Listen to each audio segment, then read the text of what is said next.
किस तरह की समस्या उत्पन्न हो गई है? देखिए, समस्या यह कोई नई नहीं है।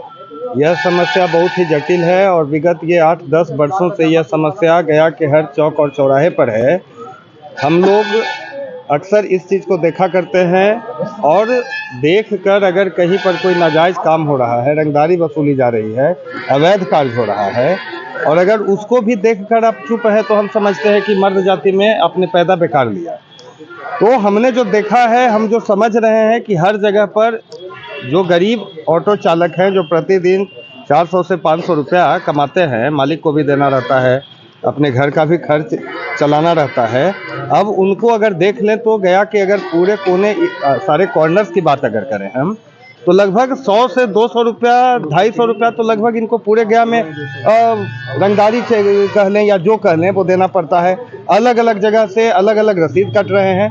अरे भाई, टेंडर एक चीज़ होता है, टेंडर प्रक्रिया होता है कि नगर निगम हो या जिला, वो टेंडर निर्गत करता है। टेंडर के तरफ से जो उसके ठेकेदार होते हैं वो एक तय राशि निर्गत करते हैं। वो बात तो समझ में आती है कि वो देना चाहिए। उसके अलावे आज आप किसी टेम्पो वाले के पास चले जाएं और अगर वो सारा दिन शहर में घूमा है तो वो आप मांगेंगे कि कितनी रसीद आपको मिली है और कितना आपने पैसा दिया है, तो पता चलेगा कि 200 से 250 रुपया यहाँ से मेडिकल जाते जाते वो दे चुका है। किस चीज़ का एक दिन में और किस चीज़ का है वो, तो उसको कहने के लिए तो तैयार नहीं है। कोई अगर मुंह खोलेगा कि भाई किस चीज़ का मांग रहे हो, तो सीधे लाठी डंडे और लपड़ थप्पड़ से उसकी पिटाई हो जाती है। रसीद दिया जा रहा है, अवैध रसीद दिया जा रहा है। अभी कुछ रसीद तो हमारे साथियों ने आपके सामने लाया भी है।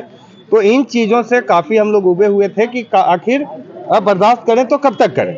तो इसका निराकरण क्या है? तो इसका निराकरण यही था कि हम लोग एक प्रबुद्ध नागरिक जन जो हैं, वो हम चाहते हैं कि हम लोग अपना एक पार्टी के बैनर तले, जैसे मैं हिंदुस्तानी अवाम मोर्चा से जुड़ा हुआ हूँ। हिंदुस्तानी अवाम मोर्चा हम पार्टी एक ऐसी पार्टी है जो गरीबों और गरीबों के हित की बात करती है। तो जब सारे लोगों ने हमसे संपर्क किया कि एक तरफ पार्टी का बाइलॉज है कि भारत के गरीब सबका इरादा नेक हो और भारत के गरीबों एक हो, तो यही गरीब के साथ गया में ही ज्यादती हो रही है, तो आप लोग क्या कर रहे हैं? तो इस पर हम लोगों ने और साथियों ने मिलकर यह निर्णय लिया कि नहीं, इस पर हम लोगों को पहल करना चाहिए। और पार्टी के तरफ से हम लोगों ने यह प्लान किया, विचार किया। हमने अपने गार्जियन से भी बात की इस संबंध में, माननीय पूर्व मुख्यमंत्री मांझी साहब से भी बात की, माननीय संतोष कुमार सुमन जी से भी बात की कि हम लोग ऐसा चाह रहे हैं। तो उन्होंने कहा कि ठीक है, अच्छी बात है, गरीबों के हित की बात होनी चाहिए, इस पर आप लोग पहल करिए।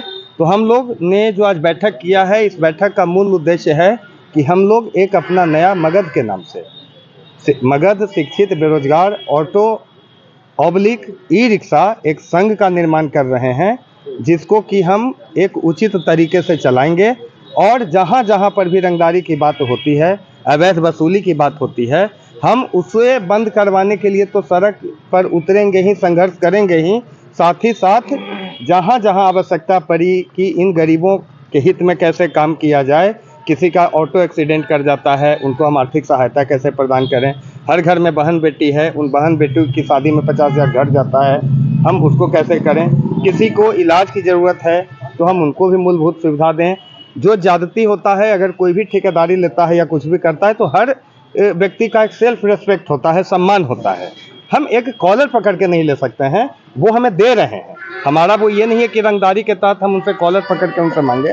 तो इन सब चीज़ों पर हम लोग पहल करेंगे। और एक उदाहरण के तौर पर अभी मैं आपको एक रसीद जो प्राप्त हुआ है हमारे पास, वो मैं आपको दिखा रहा हूँ कि ये किस चीज़ का रसीद है, कहाँ ये पैसा जाता है, कौन इसके ठेकेदार हैं। ये सब पर तो निश्चित है कि हम गया प्रशासन, गया जिला प्रशासन से भी मांग करेंगे और आगे भी बढ़ेंगे, मूव करेंगे हम कि भाई इस चीज़ों की उचित जाँच हो, गरीबों के साथ ज्यादती ना हो। अगर ज्यादती हुई तो मगध ऑटो यूनियन संघ इस चीज़ को बर्दाश्त नहीं करेगा। हम लोग एकला चली नीति के अनुसार चलेंगे और सभी का साथ लेते हुए हम संघर्ष के रास्ते पर उतरेंगे।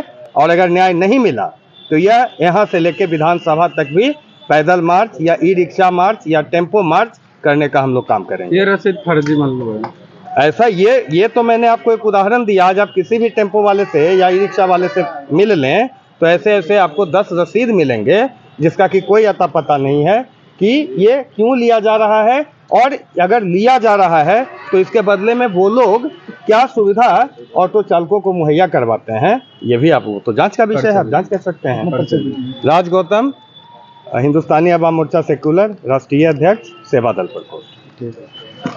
मामला है किस सर तरह? देखिए, एक तो हम टेम्पो चालक हैं, टोटो भी चलाते हैं, हमारे पास टोटो भी है, ठीक है।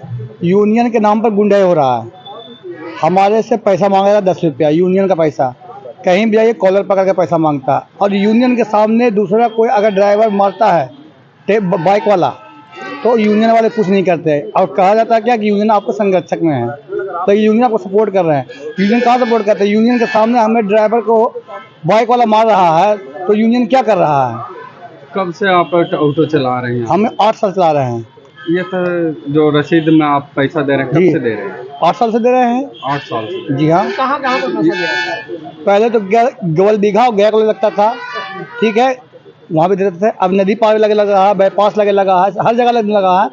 10 रुपया देना है, 10 रुपया कोई बड़ी बात नहीं है, एक ही जगह देना पड़ता है यूनियन के नाम पे। लेकिन हर जगह पे गुंडाई जो हो रहा है कि आपको देना है तो देना है। क्या गुंडे हो? गुंडे क्या, पैसा रसीद धमा दिया, बोले भैया आकर दे रहे हैं, तो आकर नहीं देना है, अभी दे के जाइए, चाहे आपके पैकेट में पैसा रहे या न रहे। आपके पास अगर बाय द वे कभी ऐसा होता है कि घर से आप निकले हैं, 500 का नोट लेके चले हैं, तो भाई आप सोच रहे कि 500 नोट हम रखे हुए हैं अपना गाड़ी की समस्या के लिए, उसको आप खुला करा के दीजिए, नहीं तो फिर गाली खाइए। आपको मुख्य मांगे क्या है?